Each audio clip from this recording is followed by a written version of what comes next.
प्रिय विद्यार्थियों नमस्कार। हमारे यूट्यूब चैनल आकृष्ट क्लासेस पर आपका स्वागत है।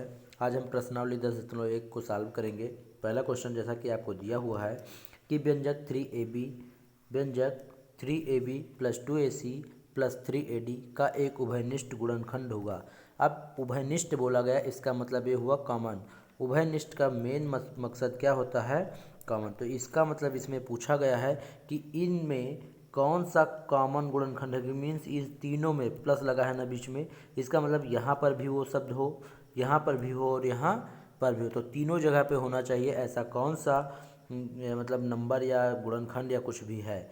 तो यहाँ पर देखेंगे ए यहाँ पर भी है, ए यहाँ पर भी है और ए यहाँ पर भी है। तो इसमें से ए मतलब 3ab लिखा है, तो यहाँ देखिए ए यहाँ भी है। फिर प्लस का 2ac, तो 2ac तो ए यहाँ पर भी है, और प्लस का लिखा है 3ad तो ए यहाँ पर भी है। बाकी कुछ विशेष तीनों में कॉमन है नहीं है, तो ये आपका पहला ऑप्शन हो जाएगा। मीन्स ए तीनों जगह पर अवेलेबल है। तो इस प्रकार से क्वेश्चन नंबर फर्स्ट का first option is the right answer. तो क्या हो जाएगा? ए। अब क्वेश्चन नंबर सेकंड की ओर हम चलते हैं। क्वेश्चन नंबर सेकंड आपको कह रहा है कि दिया है व्यंजक, ये आपको व्यंजक दे रखा है। कह रहा है इस व्यंजक में एक उभयनिष्ठ गुणनखंड होगा। सेम टू सेम पहले जैसा क्वेश्चन, जैसे यहाँ पर उभयनिष्ठ बताना था तो यहाँ पर तीनों जगह क्या था? ए था, तो हमने ए पर टिक कर दिया था। इसी प्रकार यहाँ पर देखेंगे तो यहाँ लिखा है एक्स, गुणे में लिखा है ब्रैकेट में क्या? X plus 11। देखिए इस वाले व्यंजक में एक्स प्लस 11 है, प्लस लगा है, और इस वाले व्यंजक में भी x प्लस 11 है। तो यहाँ पर भी x प्लस 11, यहाँ पर भी x प्लस 11। इसका मतलब इन दोनों इस पूरे व्यंजक में x प्लस 11 क्या है? कॉमन है। इस प्रकार से इसमें ऑप्शन देखेंगे तो फर्स्ट में तो हो नहीं सकता, second option is the right answer, मतलब x प्लस 11 आपका सेकंड ऑप्शन हो जाएगा। अब चलते हैं क्वेश्चन नंबर 3 की ओर। क्वेश्चन नंबर 3 आपका कह रहा है कि निम्नलिखित के गुणनखंड कीजिए। गुणनखंड करने का मतलब ये हुआ कि जो भी इसमें कॉमन मिल रहा हो आप निकाल लीजिए। तो यहाँ पर देखिए 3 अगर यहाँ से हम कॉमन कर लें तो यहाँ सिर्फ x बचेगा, x बचा दिए, माइनस लगा देंगे। यहाँ पर 12 लिखा है तो 12 को लिख सकते हैं 3 के गुणांक में, 3 चौके 12। तो यहाँ पर 3 तो आपका बाहर चला गया है ये, तो ये अंदर क्या बचेगा? 4, तो माइनस का 4 लिख दिए। यही आपका क्या हो जाएगा? गुणनखंड, मतलब 3 ब्रैकेट में x माइनस 4, ये आपका फर्स्ट का गुणनखंड हो जाएगा। अब चलते हैं क्वेश्चन नंबर सेकंड की ओर। तो तीसरे का जो सेकंड आपको दिया हुआ है ये दे रखा है कि इतना 2x प्लस 4y माइनस का 6, इसके आपको क्या करने हैं? गुणनखंड करने हैं। ठीक है, यहाँ पर आपको जो गुणनखंड करना है ये आपको ध्यान ये देना है कि यहाँ पर y लिखा हुआ है, 2x और 4y लिखा है, तो यहाँ पर क्वेश्चन में मिस्टेक है भाई। क्यों?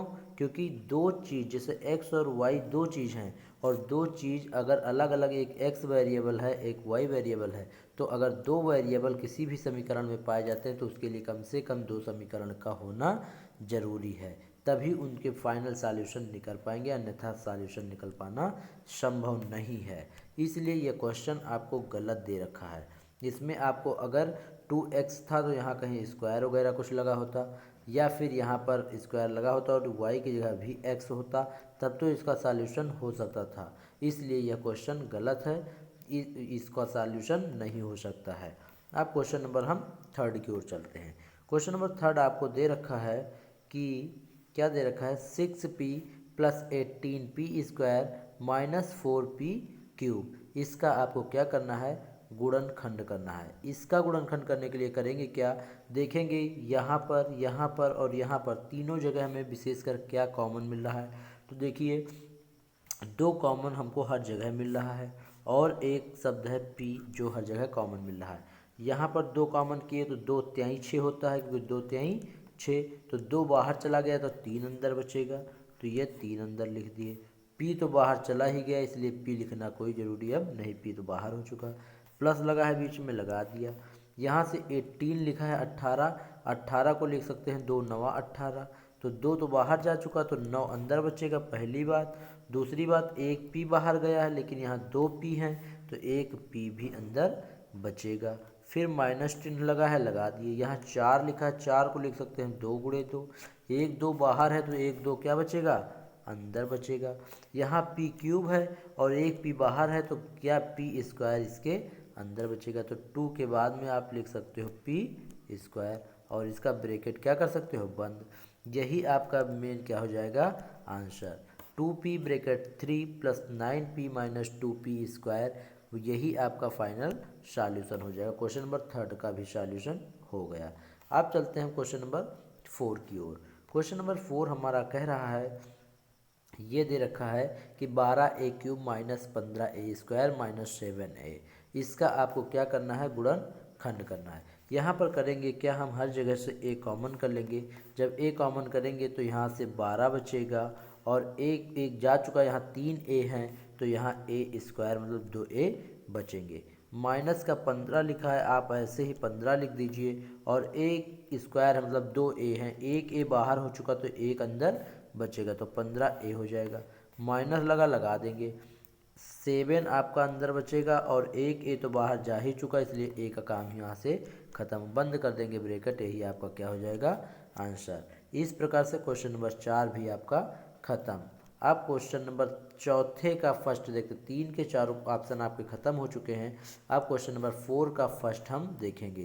क्वेश्चन कह रहा है निम्नलिखित के गुणनखंड कीजिए। गुणनखंड करने का मतलब ही हुआ कि गुणनखंड कैसे किया जाता है। देखेंगे यहाँ पर सबसे पहली चीज़, यहाँ z-1 है और यहाँ भी z-1 है। जब दो ब्रैकेट्स में सेम वैल्यू दी होती है तो उन्हें एक ब्रैकेट में लिख लिया जाता है, मतलब z-1 इस एक ब्रैकेट में हो जाएगा और दूसरे ब्रैकेट में जो इस ब्रैकेट से बाहर होता है वो चीज़ लिखेंगे और इस ब्रैकेट से जो बाहर होता है प्लस में वो चीज़ लिखेंगे। यही आपका गुणनखंड हो गया। इस प्रकार से क्वेश्चन नंबर फर्स्ट का गुणनखंड खत्म। चलते हैं क्वेश्चन नंबर सेकंड के गुणनखंड की और सेकंड में भी आपको दे रखा y+5 यहाँ भी y+5 यहाँ भी, तो y+5 आपका एक गुणनखंड हो जाएगा और दूसरा गुणनखंड क्या होगा, इसके गुणांक में जो लिखा मतलब 2y जो लिखा है तो ये 2y और माइनस का यहाँ पर 3 लिखा है इसके गुणांक में तो माइनस का यहाँ क्या कर देना 3y, यही आपका क्या हो जाएगा गुणनखंड। इस प्रकार से क्वेश्चन नंबर सेकंड का भी गुणनखंड खत्म हुआ। अब हम चलते हैं क्वेश्चन नंबर 4 के थर्ड की ओर। थर्ड ऑप्शन आपका क्या कह रहा है, यहाँ देखेंगे d-5 है और यहाँ पर 5 - d है। यहाँ थोड़ा आपको ये कंफ्यूज नहीं होना है कि यहाँ पर सेम चीज़ नहीं है। देखो अगर यहाँ 5 - d से माइनस कॉमन कर लिया जाए तो ये भी d-5 हो जाएगा क्योंकि चिन्ह बदल जाएंगे और जब यहाँ से माइनस आप कॉमन लोगे तो इस +7 की जगह पर क्या हो जाएगा -7 हो जाएगा। इसका मतलब क्या हुआ सर, इसका मतलब ये हुआ कि d-5 ये ऐसे रहेगा और दूसरे ब्रैकेट में ये d बचेगा और d के साथ में अब यहाँ प्लस का साथ नहीं लेंगे माइनस का साथ ले लेंगे, यही आपका क्या हो जाएगा गुणनखंड। इस प्रकार से क्वेश्चन नंबर थर्ड का भी गुणनखंड खत्म। अब हम चौथे का चौथा क्वेश्चन देखते हैं।